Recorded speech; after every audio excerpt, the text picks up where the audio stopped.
Hey guys, there's Eden. I don't know if you remember her from a different time, but there's literally no one in line to go. What is this? Go through security? Not a soul. So, are we even here? I don't even know. Is this a dream? Are we really going home? I really don't know. Okay, catch up with you later.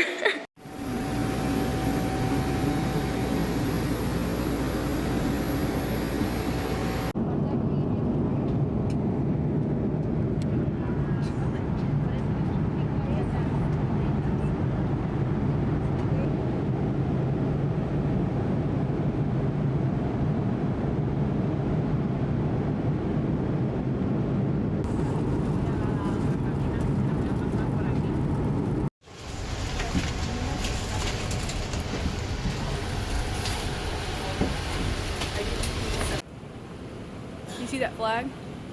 We're back, baby. That signifies that we're on American soil. She's really happy for I'm some so reason. happy.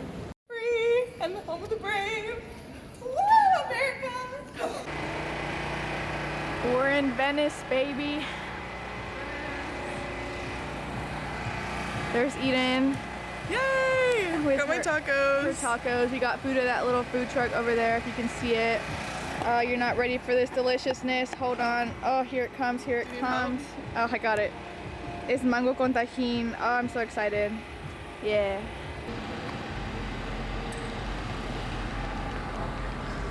Eden. Hey! We out here in this quarantine. With 1 second left to cross. Yeah. Hey guys, so I'm getting ready to head out back to the airport. It is currently about to be 10:30 p.m.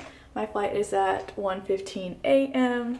So I took a shower when I got to the hotel, thanks to Eden, who is over there sleeping. Because we've been traveling for over 24 hours at this point. So I got to take a shower, so I changed from a black sweater to a black t-shirt. And then kind of the same fit, basically. This big coat from Zara, classic skinny ripped jeans from I think American Eagle, a belt from some probably Bershka actually, and then these fake Docs, pretty nice, pretty neat. Yeah, here's all my stuff packed up except for my camera bag, so I need to put my camera in there and then put the camera bag in my backpack, my carry-on, my check-in, my blanket. She's hugging me. Sad.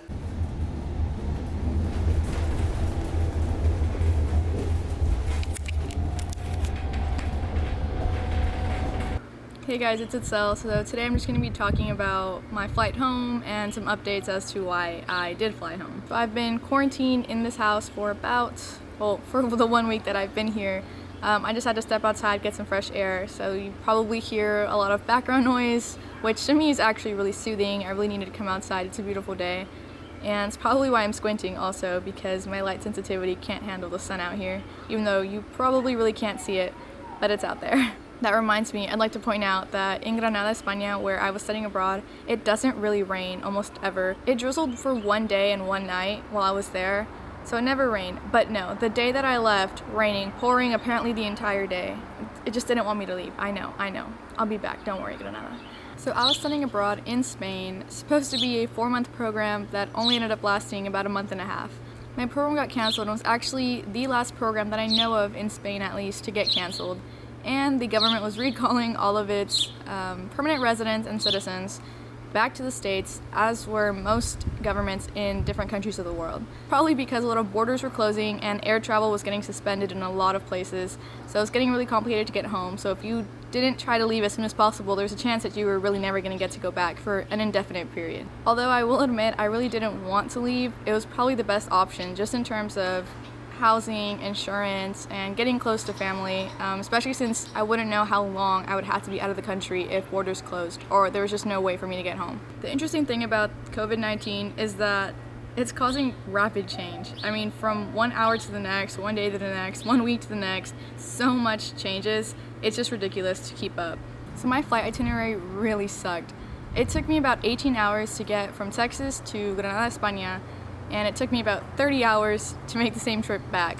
Of course, I had different layovers and connection times, and and because I didn't want to pay thousands and thousands and thousands of dollars, then I really didn't get the best flights. Also, the fact that it took me about 3 times, a total of approximately 6, almost 7 hours to actually book a flight that stayed, as in didn't get canceled, was ridiculous. I mean, it took me so many tries to try to get a flight because every time I would start to book one, it would tell me that one of the flights had been canceled. I did book one and it got canceled.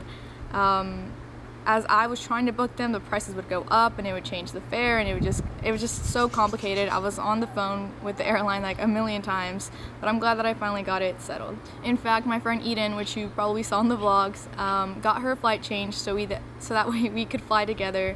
So I was in the Granada airport since about 6:45 in the morning that I left, which was Saturday the 21st.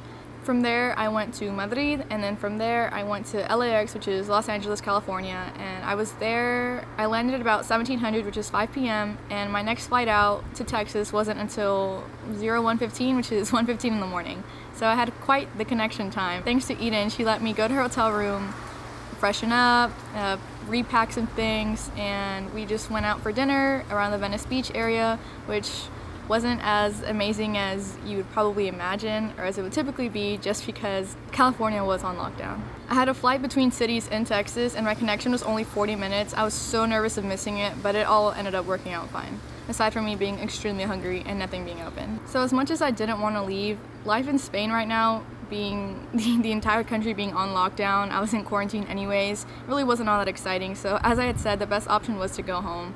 And once I made it back to American territory, it was actually so relieving, just because so many people had been getting their flights canceled, and I know so many other people struggled worse than I did to try to book a flight or to make it back. I know some people are stuck in different places, so I'm very fortunate to have made it back from Europe.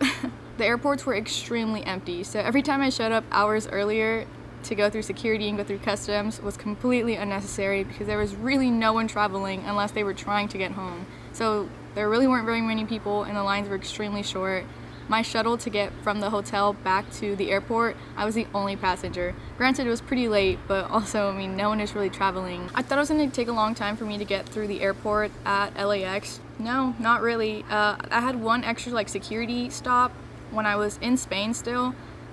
You had to show them your actual boarding pass and your passport and all that again once you had already gone through security. Once you were on your way to the gate, you had to do that again.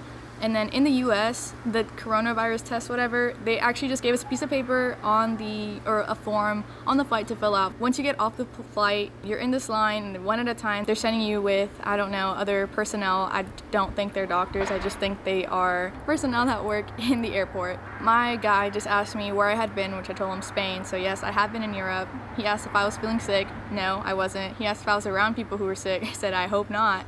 I mean, to my knowledge, no. And then he looked at me. He literally looked at me and said that it doesn't look like I have a fever.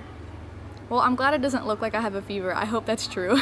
I mean, it was. But, I mean, he technically didn't know that. So, yeah, I'd say that the security check through there, or not the security check, the health screening was really not good, not reassuring. I really didn't take extreme precautions. I did wash my hands often. I had hand sanitizer on me, and I was really cautious at what I was touching. And I technically did have one of those biker mask things, but I didn't use it 100% of the time, only when I thought it was really necessary, when I was really close to people or people were coughing right near me. As of now, I've been here for 1 week and I have no symptoms. I really doubt I'm gonna get them. Fingers crossed that that's true. I'm thankful for all the memories and things I got to see while I was there, the people I got to meet. I mean, it was a great opportunity. I'm just sad I didn't get to travel more of Europe, or I didn't even get to explore Granada. There's so many people left to meet. There's so many people I still wanted to hang out with. But nonetheless, I'm glad that I got to do it and I got the experiences out of it that I could in that month and a half. Well, thanks so much for watching, and don't forget to subscribe so you have something to watch while you're self-isolating, while you're quarantined, or just staying safe at home. But yeah, take care. Okay. My bad. You're good. What's up, Turner? The dogs. Sadie. Sadie. What's up? Sadie. Turner.